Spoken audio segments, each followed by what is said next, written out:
Welcome to Warblog. Today we're looking at the Battle of Sping. Just a couple of notes on this. Essentially, it's a bit odd that I've never really sort of come across this period before, but this is the Chinese Civil War, and there's absolutely loads of it. And so it's sort of interesting. But what I sort of really want to maybe just touch on is that, well, if you'd looked at this a few days ago, it would have been a bit different. Basically, I've got these forces mixed up, so where these blue ones are, they would have been swapped over with these. I mean, not the regulars, but the colours. So, because the thing is, if you look at the Wikipedia, I mean, it might be just me, because I do actually have a bit of a tough time getting into things, and it's one of the things that I'm sort of picking up on with regards to how Warblog works, in that even doing it as painfully slowly as I'm doing it, I'm sort of learning, and I'm always learning, and that's part and parcel of the past of what Warblog is all about, learning about these things. But this is basically about the Chinese Civil War. I mean, it doesn't even say Chinese Civil War. Now this thing here, the part of the Chinese Civil War, now this thing is absolutely crazy, because it says it's the National Revolutionary Army against the Chinese Red Army, but the thing is, when you read it, it doesn't actually make any sense, and I got it completely around the wrong way. The way I got it in the end was by linking that Liu Handong as this guy, Liu Handong, but it says the Battle of Siping by the Communists. Oh no. The Battle of Siping was a battle fought between the Communist forces and the Nationalist forces, and it says decisive Communist victory. And so it's sort of, well, we know that the Communists win, and so when you start to sort of look into what's happening, it doesn't. The Chinese Red Army is not really much to do with anything. There's the Communists, there's the Nationalists, and then there's the Chinese Red Army. So on January the 8th, 1946, Liu Handong, the commander of the Nationalist 107th Division, arrived in Siping City with over 100 associates to discuss the city's transfer from the Red Army to the Chinese administration. So presumably the Red Army control Siping, and for some reason they're handing it over to the Chinese. Now this is where I just get completely lost, really, because so the Red Army still occupied the city at the time. Now the thing is, I think what you've got to understand is the deeper history and the deeper background to the Chinese Civil War, which is sort of what I'm learning, and I haven't got a clue.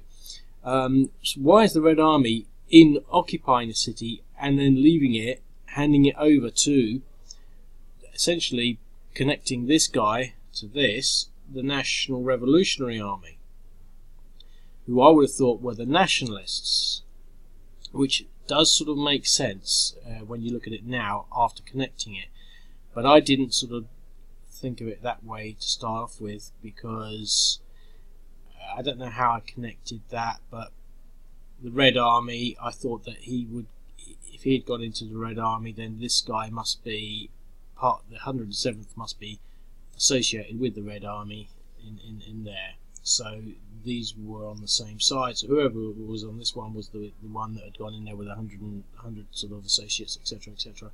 So the Nationalists had neither sufficient troops nor efficient transportation assets to deploy its troops into the previously Japanese-occupied region of China, and they could not spare enough forces to hold the city long enough for reinforcements to arrive.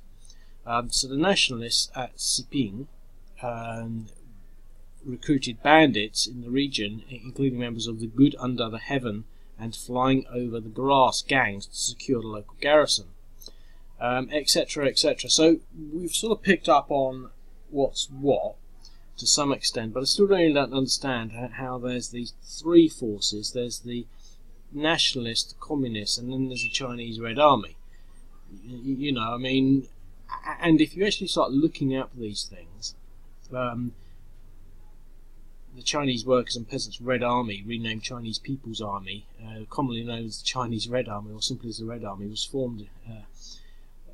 Was the armed forces of the Communist Party. So these are the communists from 28 to 37. They were incorporated into the National Revolutionary. So here it says here they were incorporated. I mean, what does it actually say? They were incorporated. They were incorporated to the National Revolutionary Army as part of the Second United Front with the Kuomintang to participate in the Second Sino-Japanese War, which was 37 to 45. It just goes all over the place. I'm lost already. So what I need to do is get a book on the Chinese Civil War that really spells it out, because I sort of want to get on top of this. Obviously, as the author of War Blog, and this fantastic blog on modern wars ever, and actually get it right. So anyway, long story short, I basically got these things all the wrong way, so I had to go through and redo them all, and it doesn't sound like a big problem, but when I was looking at it, I was thinking, I wonder if I could just leave it. The thing is, I can't just leave it, because what happened, the way I figured this out, was when I started to look at this other one, because I want to sort of do a few of these. There's loads of these battles, and this was just, it's going on for years. It doesn't seem to even be over, really. They still seem to exist, both sides, but Nano Island, and now this is a very simple one, but when you actually read the Wikipedia for it, it's a lot clearer as to, you've still got this two forces, but instead of the People's Army, we've got the People's Liberation Army. And when you actually read this, I was thinking, according to my previous definition, these should have been the people defending, the people attacking, and these should have been people defending, if you sort of read through it. So I'm not going to go through it bit by bit, but after I read this, I came to the only conclusion that these were the people on the island, the Nationalists, and these were the communists who invaded, and it's a communist victory. You can see 7,000. I thought, well, perhaps they've got this all wrong. So they haven't really. So anyway, so what we've got at the end of the day is, the first two entries in War Blog for the Chinese Civil War, which is something that's a bit new to me, and I can't believe that I'd sort of ignored it for this long. I think I sort of looked at it, and it just, I don't know, perhaps its complexity overwhelmed me, but I thought I'd give this one a go, just because I saw it, and so clearly I've gone through the fact that everything was switched around the wrong way. So what happens here, in this, it is an interesting battle, and it's more interesting because I still haven't really got my head around what's happening, but you have, for some reason, and they still don't know what this is, but you have the Red Army in Siping, and the Nationalist forces, the National Revolutionary Army, have arrived there with some elements. I've given them the 107th, some elements of the 107th in Siping city, or Siping, the city of Siping, to discuss basically the handover. Now, essentially, what happens is that the other guys, the communists over here, the Chinese Red Army, are preparing to take this out when the Red Army leaves. So why is the Red Army about to leave? I don't know. But essentially, what it says is that it's recommended that the Red Army units move out or off the board to the edge, out of the way, by turn 5. So essentially what I sort of anticipate here is you move your Red Army all down here to Liuan, or onto this road, or just plonk them along here somewhere. But the Red Army units, you can see there's one there, there's one there. They're sort of positioned in a sort of protective arc around. There's one there and there's one there. But there's also a ton of them in there to stop the communists from actually just taking it before the Red Army leaves. So you could leave the Red Army in there if you wanted. But the thing is, when they leave, it leaves these people unprotected. But what happens is that these are sort of basically gangs. They've employed lots of gangs. So you've got a bit of the 107 in there. There are 2 units in total. I don't know where the other one is. I think they're both in there. There's just quite a lot of units in there for the stack. But when the Red Army leaves, basically the bandits, the gangs, they do a preemptive attack somewhere against the communists, but they fail because the communists are really, hardcore, because they've been in some recent, military engagements, and these are just gangs, and they fail. And basically the communists counterattack, and they basically destroy whatever gangs that had been involved with the initial attack. And they use that opportunity to take out, and I don't know where these places are, and I do believe that these places are a lot further north. I can't believe they're that further north, because there would be more significant places for them to take elsewhere. So these locations are guesses, but we've got several sort of places here. So let's just look at the map. We've got Maolin, Crouching Tiger Village, Baokang and Twin Mountains. And so they basically, after the bandits attack the communist forces take the advantage to take out these places. And this, it's up to you whether you defend them. And after they've done that, they then basically start to encroach around the city, and then they attack it and overwhelm it and capture the city. However, there's another angle on this, and I've written it not extensively, but I've covered most of the things in the write-up briefly. What happens is that the Nationalists are so enraged, and I've got to get this right. The Nationalists are so enraged at the loss of Siping that they actually order a fairly large, extensive reinforcement. So let's go down here to historical Nationalist High Command were furious because basically they lose Siping, and sent reinforcements made up mainly of mechanised units, which is interesting because at this time there must have been quite hardcore sort of intent. However, they never arrived. I can't remember exactly why, but basically it's the weather, and I think it's the snow melt. It made the roads untravelable, but I think it was the snow. I can't remember. It says it in the Wikipedia. You can read that. However, so they don't arrive. But what you can see is on turn 22, and now to be quite honest, turn 22 is a long way off. Turn 20, they start arriving. These things sort of happen. These come on turn 5, turn 6. So the communists are getting all their forces on around turn 6. So basically, by turn 6, all of these. All of the communist forces should be on the board. They come on sort of there, and down here, and a bit down here later on. I think, yeah. So basically, by turn 6, they're all on the board. So by turn 10, you'll be engaging. By turn 15, you probably have taken the city, or hopefully. I mean, you could even take the city by turn 10.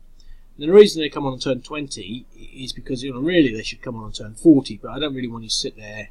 I think by turn 20 you'll have decided whatever's going to happen, probably take the city, and so by turn 20 it's really it's a reasonable time period. Although it really should be turn 40 or 50 or something, quite a way after it.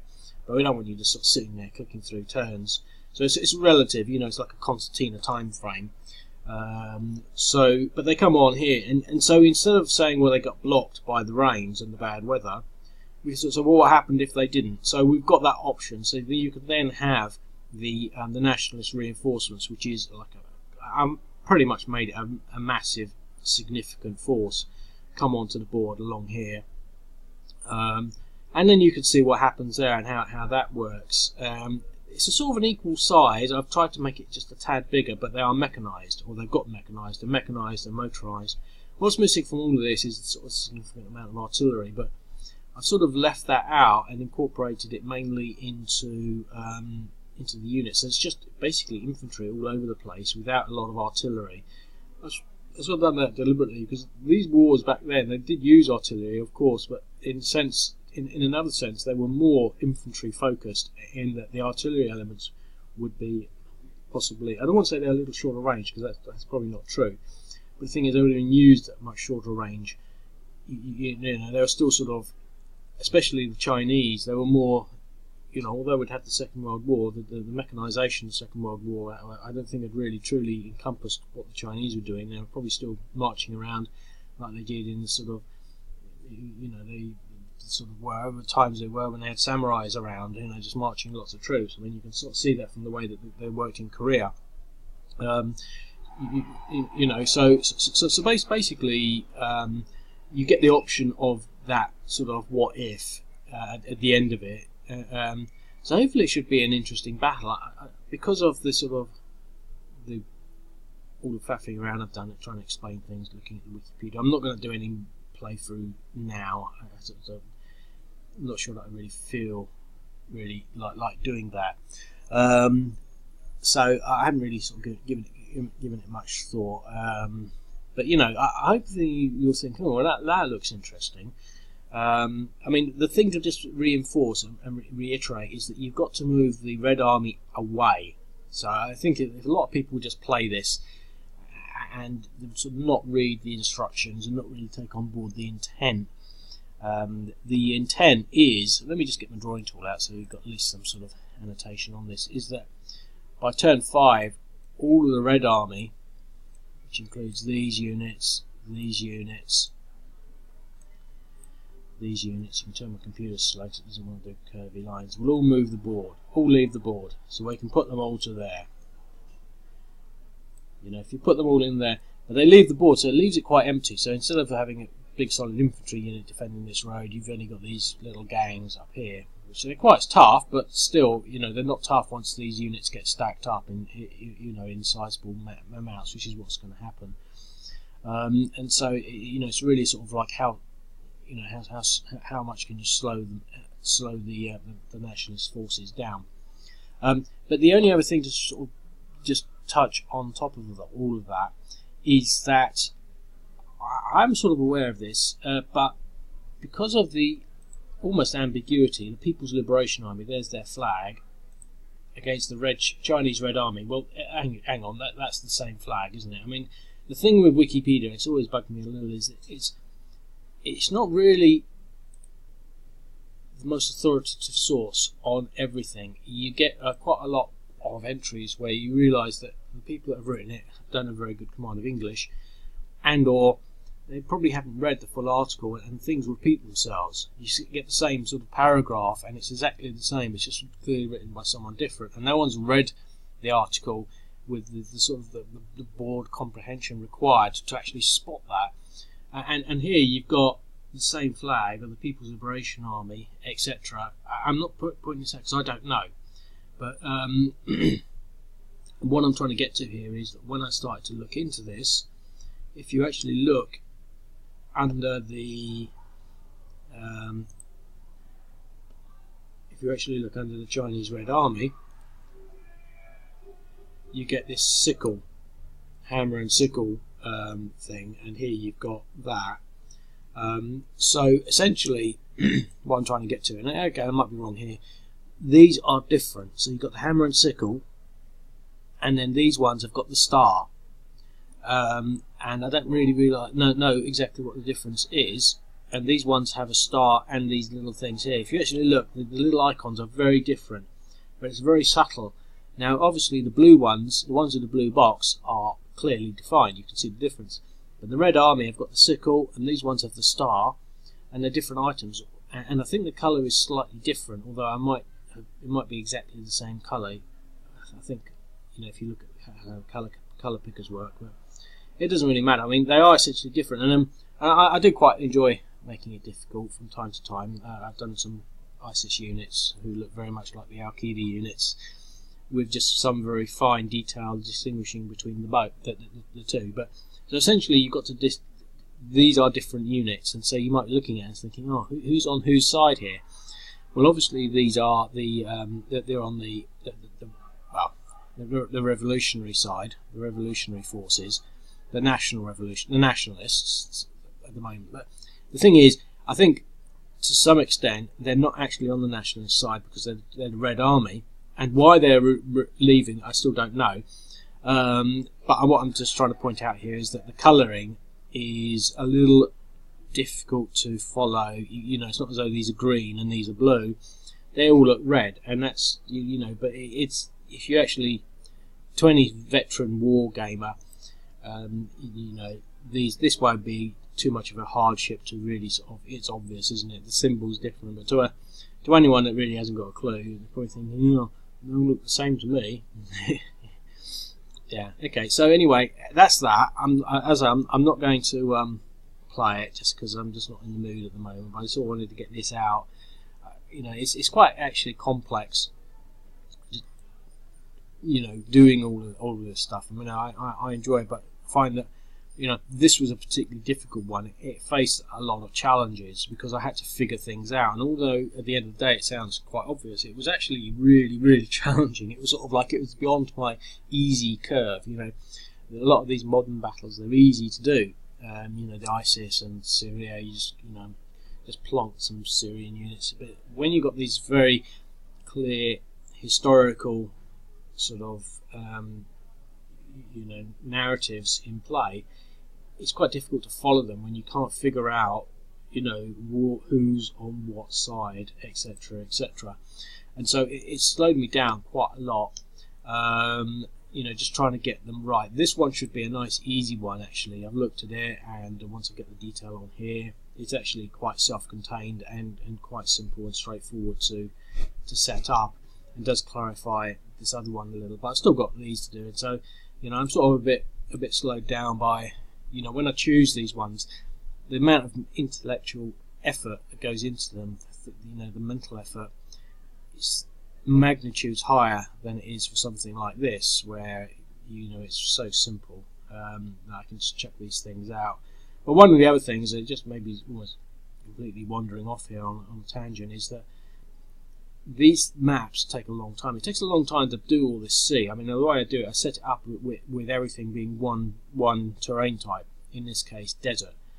But in this case, I might say, well, should it all be desert or should it all be sea? Well, clearly, there's more desert than there is sea, but there's not a lot more. I have to go in and click each one, set a sea, set a sea. It's all desert, and then I have to go in and put them all as But the point I'm trying to get to is all these maps are bigger than normal ones. Now, I'm not trying to sort of do more bigger ones. It's just, that's how it happened. And I wanted to really make an effort on this, and so it's a nice big map.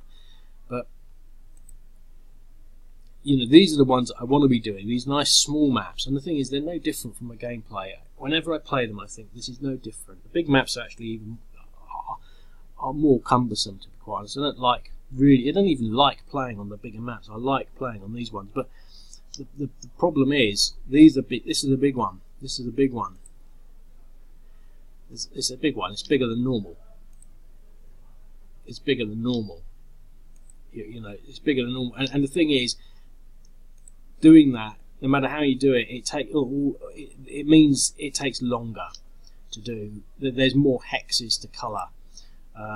This one was quite simple. I mean, there's probably a few of these, but this would have taken very little time at all, and that's how I sort of like them, and playing them as well like that. And I've actually played this one, I think. I can actually do these a lot quicker. But what I'm saying is these bigger maps are slowing down the progress, and I feel if you look at the YouTube, this is one of the reasons I'm sort of doing this video. It's almost a week since I've done the video, and I feel a sense of lacking when that happens, and so I'm just sort of trying to sort of keep up the pace, so to speak. But it's not really fair because I have actually created quite a lot of content since then. It's just I haven't had the chance and opportunity to create the video for it. For example, both of these were very time consuming because they're both historical accounts, and the history isn't that clear, but I haven't done the videos for them just simply because I'm still sort of unsure as to exactly how things worked and how things panned out. Again, with these sorts of things, this operation product, it's really not clear exactly what happens, and exactly how things work out, and I'm not going to start going into this, but it looks like a fantastic game. But as you can see, it's a nice big map. Obviously I started off here with probably everything being C, and then added all these jungle tech hexes. It looks like an interesting game, but I haven't done the video for it, and I haven't done the video for a lot of these things.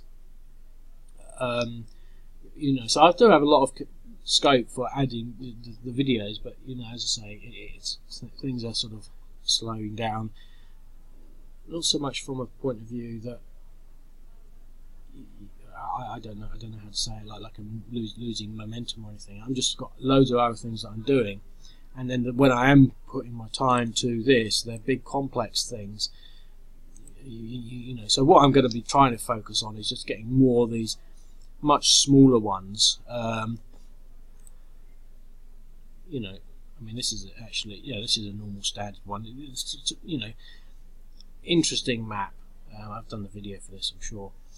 You know, I really like this map, but you know, little ones like this just take up a quarter of the amount of time than the big one, obviously, but they're just as effective. So I've really warbled on there, probably needlessly. So I'm just going to get this video up.